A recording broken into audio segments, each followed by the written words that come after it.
नमस्कार मंडळी, सगळ्यांचे ह्या नवीन माझ्या ब्लॉगमध्ये स्वागत आहे.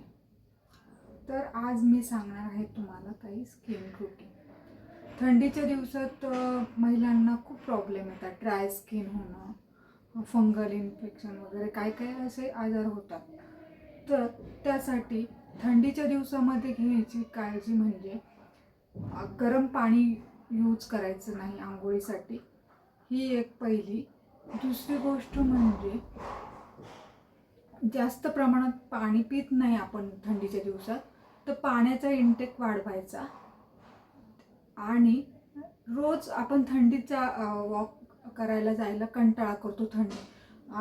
थंड हवा असते बाहेर, तर महिलांनी फिरायला जायला पाहिजे, जेणेकरून घामेमुळे ओपन होतात आणि त्वचा ऑइली होते आणि घाम आल्यामुळे ड्रायनेस कमी होतो त्वचेचा. तिसरी गोष्ट म्हणजे आंघोळीनंतर तुम्ही मॉइश्चरायझर लावलं पाहिजे. आंघोळीनंतर ते ओल्या याच्यातच 3 मिनिटाच्या आत आपण मॉइश्चरायझर लावलं पाहिजे, जेणेकरून स्किन ही नॉर्मल म्हणजे ऑइली राहण्यास मदत होते, ड्राय स्किन पडत नाही. तिसरी गोष्ट म्हणजे तो म्हणजे फेसला कधीही साबण यूज करू नका. कुठल्याही साबणाने आपली स्किन ही ड्राय पडते, तर साबण वापरू नका. शक्यतो फेस वॉश वापरा. तुम्हाला जो सूट होईल तो फेस वॉश वापरा. हिमालयाचा वापरा किंवा आपलं कुठलाही तुम्हाला जो सूट होईल तो फेस वॉश वापरा, पण चेहऱ्याला साबण वापरू नका. अजून एक गोष्ट म्हणजे रात्री झोपताना देखील आपण चेहरा क्लीन करून ॲलोवेरा जेल वगैरे असे मॉइश्चरायझर वापरले पाहिजे. त्याने ओलावा निर्माण होतो स्किनला, ड्रायनेस होत नाही. ते जरी नसेल होत, आपल्याकडे कोणाकडे क्रीम अवेलेबल नसेल, कॉस्टली असेल, घेण्याचे अफोर्डेबल नसेल, तर दुधाची साय लावली तरी चालते रात्री झोपताना.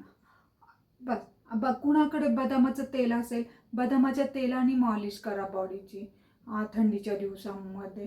खूप छान उपाय.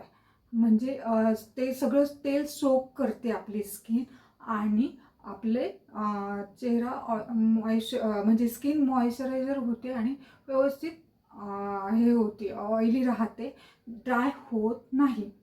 आणि तसेच गरम पाणी यूज करू नका, फेस वॉश वापरा.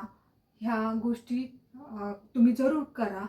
आणि जर कुणाला पिंपल्स येत असेल तर त्यांना मी एक चांगला उपाय असा देत आहे की गुलाबजल आणि उटण्यामध्ये बरेच घटक आहे जे आयुर्वेदिक आहे. तर त्या उटणे आणि गुलाबजल हे मिक्स करायचं आणि सकाळी म्हणजे तुम्ही जेव्हा आंघोळीला जाता त्याच्या आधी 10 मिनिटं चेहऱ्याला लावणे. त्याने पिंपल्स खूप प्रमाणात कमी होतात, पिगमेंटेशन कमी होतात आणि हे आयुर्वेदिक घटक असल्यामुळे तुम्हाला स्किन खूप खूप टॅन वगैरे सगळं निघून जातं आणि ग्लो येतो चेहऱ्याला एक प्रकारचा. तर तुम्ही हे उपाय जरूर करा आणि भरपूर पाणी प्या.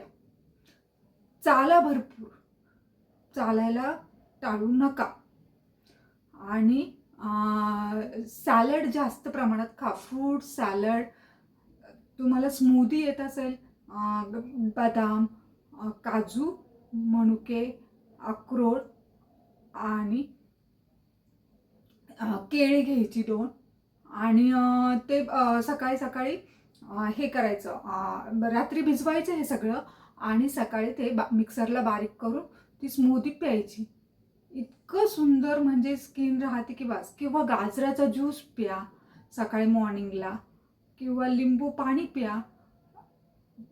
थंड पाणी पिले 2 ग्लास तरी चालेल, पण सकाळी मॉर्निंगला तुम्ही 2 ग्लास किंवा 1-1.5 ग्लास असं वॉटर इंटेक घ्या, जेणेकरून तुम्हाला इतकं फ्रेश वाटेल दिवसभर की इतकं छान वाटेल की बस.